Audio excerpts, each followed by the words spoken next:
Universal laws are laws of nature. They are constant and cannot change.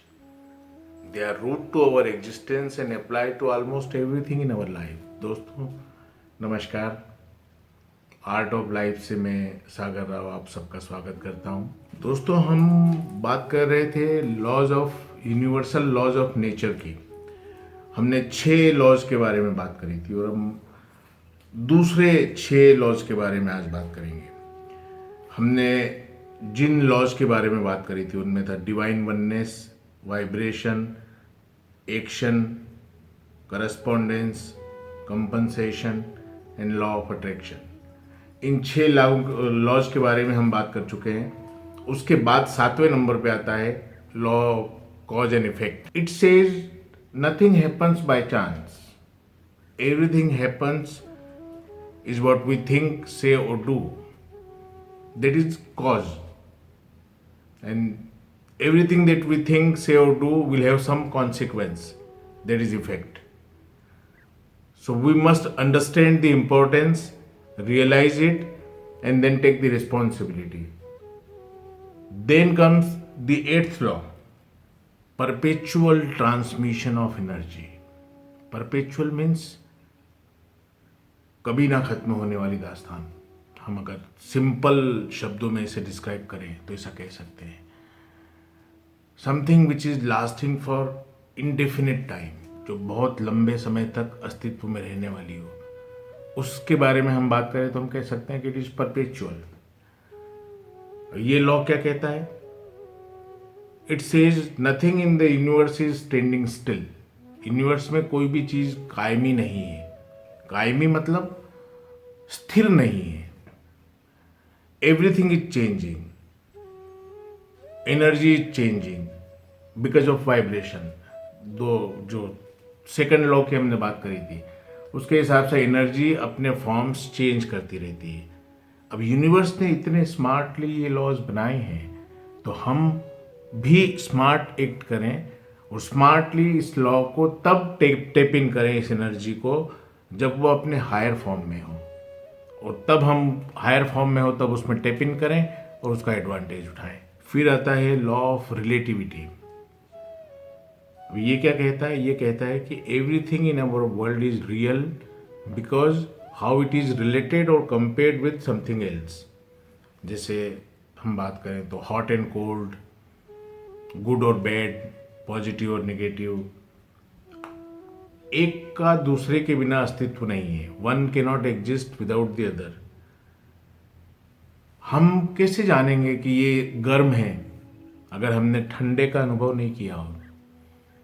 इसके लिए everything that is real is because we have compared with something else. इसके लिए जब हमें कोई problem होती है, कोई समस्या हमारे सामने आती है, तब हमें समझ में आता है कि there is someone with a problem which is worst than ours, और वो कंपैरिजन करके हम उसमें से बेटर रिजल्ट कैसे निकालें, ये सोचने की हमें शक्ति मिलती है, प्रेरणा मिलती है, और हम उसको उस प्रॉब्लम को सॉल्व कर सकते हैं। Relativity gives us perspectives. Then comes polarity. Polarity is what?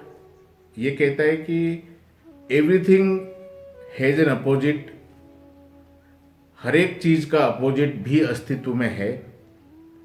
जैसे दूर है तो उसके सामने हम पास रख सकते हैं, गुड है तो उसके सामने बैड रख सकते हैं, लेफ्ट है तो उसके सामने राइट रख सकते हैं, कोई स्ट्रांग है तो उसके सामने हम वीक रख सकते हैं। जैसे, और ये जो अपोजिट होते हैं दे आर इक्वल, ये बराबर होते हैं कि ए से बी के बीच की दूरी अगर 10 फीट है तो बी से ए के बीच की दूरी भी 10 फीट ही होगी। निगेटिव थॉट्स को आप सोचना बंद नहीं कर सकते, but what you can do is you can change your polarity. आप अपनी पोलैरिटी चेंज कर सकते हो। कैसे कर सकते हो? By keeping a balance, focus and detachment from distractions. आपके दिमाग में अगर निगेटिव विचार आ रहे हैं और आप बैठ के मेडिटेशन करो, ध्यान करो, या कुछ भी कंसंट्रेट करो कि ये निगेटिव विचार मेरे दिमाग में नहीं आए, तो मुमकिन नहीं है कि आप उसको रोक सको। मगर हाँ, अगर आप पॉजिटिव विचारों को अपने दिमाग में सोचना शुरू करोगे तो ऑटोमेटिकली निगेटिव विचार आने बंद हो जाएंगे और इस तरीके से आप पॉजिटिव रिजल्ट पा सकते हो। मैंने बताया ना, यूनिवर्स ने ये लॉज बड़े ही स्मार्टली, बड़े ही इंटेलिजेंटली बनाए हैं। अगर इनको आप सही तरीके से समझ गए तो आप इनके अंदर जो चाहो वो अपने जीवन को चेंज कर सकते हो। अपने जीवन में इनका इस तरीके से इस्तेमाल कर सकते हो कि आप अपने सपने पूरे कर सकते हो, अपने सपनों को मैनिफेस्ट कर सकते हो। लेकिन अगर कहीं थोड़ा सा गच्चा खा गए तो खेल खत्म। फिर आता है रिदम। जैसा हम पहले बता चुके हैं कि everything in universe vibrates with some pattern. These patterns are cycles. अब इसमें क्या होता है कि कोई भी चीज़ है वो वाइब्रेट कर रही है, अप्स एंड डाउन्स हैं, सीजन्स जैसे आती है ज़िंदगी में, हमारी अप्स एंड डाउन्स आते हैं, या हमारी इकोनॉमी है, हमारी हेल्थ है, सारी चीज़ों में अप्स एंड डाउन्स आते हैं। पर उसकी एक फिक्स पैटर्न होती है, साइकिल होती है उसकी। उस तरीके को, उस साइकिल को, उस पैटर्न को, उस रिदम को हम समझ गए तो हम उसमें तभी टेप इन करेंगे जब वो पॉजिटिव वे में वाइब्रेट कर रही हो।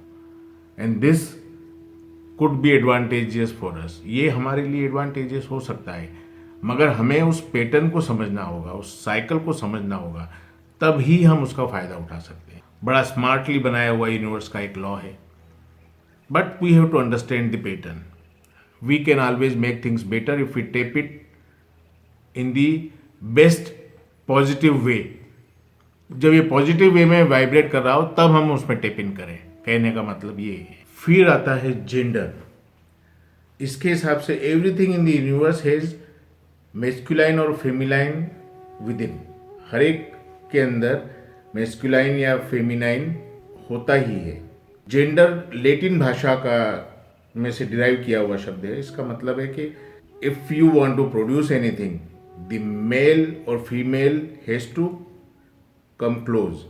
इसके हिसाब से आप अगर सोचें तो मेस्कुलाइन और फेमिनाइन, ये दो जेंडर के एनर्जियां जब एक दूसरे के संपर्क में आती हैं तब कोई नया क्रिएशन होता है, या तब कुछ नई ग्रोथ इस दुनिया के अंदर होती है। इसके हिसाब से जैसे ज़मीन में आप बीज बोते हैं, उसको पनपने में, फूलने में, खिलने में या बड़ा होने में वक्त लगता है।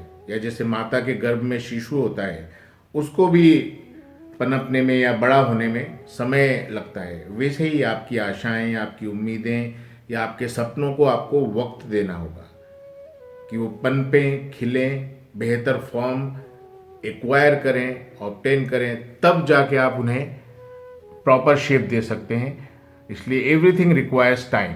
हमें हमारे अंदर जो मेस्कुलाइन और फेमिनाइन है उसको बैलेंस करना होगा। बैलेंस ऐसे करना होगा कि वो यूनिवर्स के साथ में अलाइन हो जाए या उसके साथ में कनेक्ट हो जाए।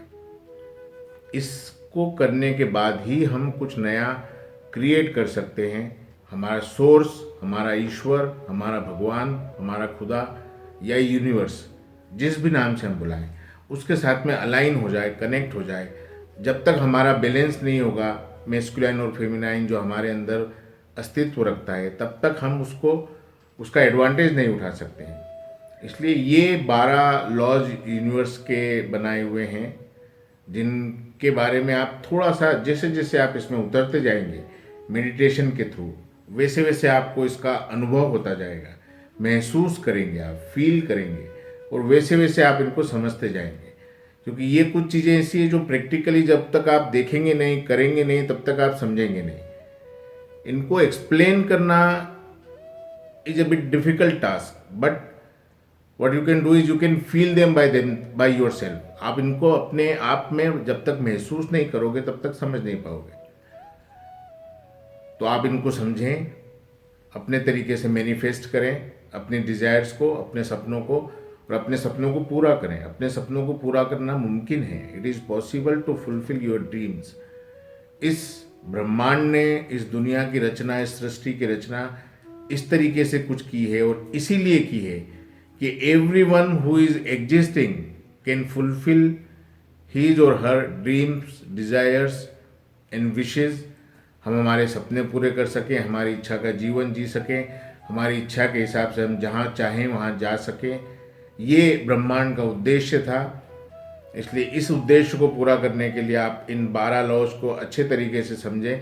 हम आने वाले एपिसोड में इनके ऊपर विस्तार से चर्चा करेंगे। विस्तार से चर्चा मतलब थोड़ा ज़्यादा डिटेल में समझा सकेंगे, पर उसके पहले तब तक आपने अपनी थर्ड आई को एक्टिवेट करने के लिए या अपनी कंसंट्रेशन या अपनी फोकस को डेवलप करने के लिए मेडिटेशन की प्रैक्टिसेस शुरू कर दी होंगी और कुछ अनुभव आपके खुद के पास में आ गया होगा इन लॉज के बारे में, इन लॉज से रिलेटेड, तो आपको समझने में आसानी होगी। तो दोस्तों आइए हम मिलके अपने सपने पूरे करते हैं। हमारी इस चैनल को आर्ट ऑफ लाइफ को आप सब्सक्राइब करना मत भूलिएगा। सब्सक्राइब भी करिए और अपने दोस्तों के साथ में शेयर भी करिए। जैसे मैंने बताया था कि आपके अपने हैं, आपके सपने पूरे होंगे तो आपके अपनों को खुशी होती है और आपके अपनों के सपने पूरे होंगे तो आपको खुशी होगी। इसके लिए हमारे चैनल को सब्सक्राइब करें और शेयर भी करें।